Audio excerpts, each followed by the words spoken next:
देखो बच्चों, चैप्टर 7 में हम पहुंच चुके हैं क्वेश्चन नंबर 38 तक, और जो कि आया हुआ है आरबीएससी के मेन एग्जाम 2015 में। क्या है क्वेश्चन, देखो, right short notes on the following. सभी के बारे में हमारे को शॉर्ट नोट्स यानी कि डेफिनेशंस लिखनी है। तो देखो, सबसे पहला है fragmentation.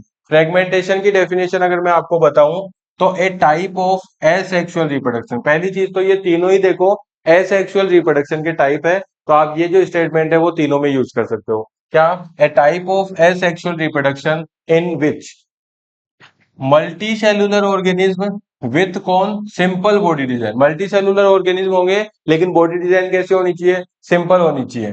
Breaks up into smaller pieces upon maturation and these pieces or fragment grow into new individuals is called fragmentation. देखो, नाम से ही पता लग रहा है फ्रेगमेंटेशन का मतलब क्या होता है। फ्रेगमेंट्स यानी कि टुकड़े। जब कोई ऑर्गेनिज्म क्या हो जाता है, मैच्योर हो जाता है, तो ये छोटे छोटे फ्रेगमेंट्स में क्या हो जाता है, डिवाइड, और वो छोटे छोटे फ्रेगमेंट्स क्या कर लेते हैं, नए ऑर्गेनिज्म में डेवलप हो जाते हैं। इसी प्रोसेस को बोलते हैं क्या? फ्रेगमेंटेशन बोलते हैं। एग्जाम्पल इसका आपको याद रखना है क्या? स्पाइरोगाइरा। दूसरा मैं बात करूं रीजनरेशन। देखो, हर चीज के नाम में आंसर होता है। रीजनरेशन का मतलब है रीजनरेट करना, दोबारा से जनरेट करना।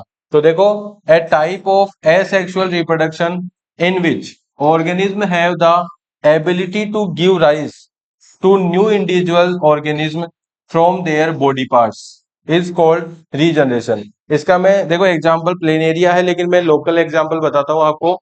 लिजार्ड, छिपकली। छिपकली की आपने देखा होगा कभी कभार, पूंछ अगर हम कट जाती है, ठीक है, नीचे गिरने की वजह से टूट जाती है, तो 2 4 10 दिन 15 दिन बाद में छिपकली क्या कर लेती है, अपनी पूंछ को दोबारा से जनरेट कर लेती है। तो यही है क्या? Regeneration.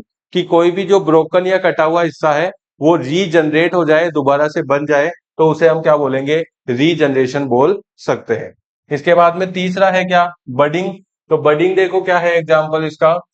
A type of asexual reproduction in which a bud develops as an outgrowth due to repeated cell division at one specific site। इसका मतलब समझो, देखो हाइड्रा में होता है ये, तो हाइड्रा में क्या बोल रहा है, देखो एक एक वर्ड को अच्छे से समझना। ए बड डेवलप्स एज एन आउटग्रोथ। एक क्या हो जाता है, बड डेवलप हो जाता है आउटसाइड में। इस तरीके से बड बाहर निकल जाता है, किसकी वजह से? रिपीटेड सेल डिवीजन की वजह से।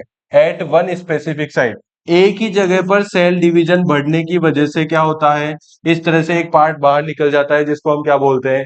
बड बोलते हैं। फिर these birds develops and detach from parent body after maturation. फिर यही बर्ड क्या करता है? ग्रोथ करता है, और क्या बन जाता है? एक नया हाइड्रा बनकर यहां से क्या हो जाता है? डिटैच हो जाता है। और इस प्रोसेस को हम क्या बोलते हैं? बडिंग बोलते हैं। समझ गए होंगे अच्छे से? ठीक है।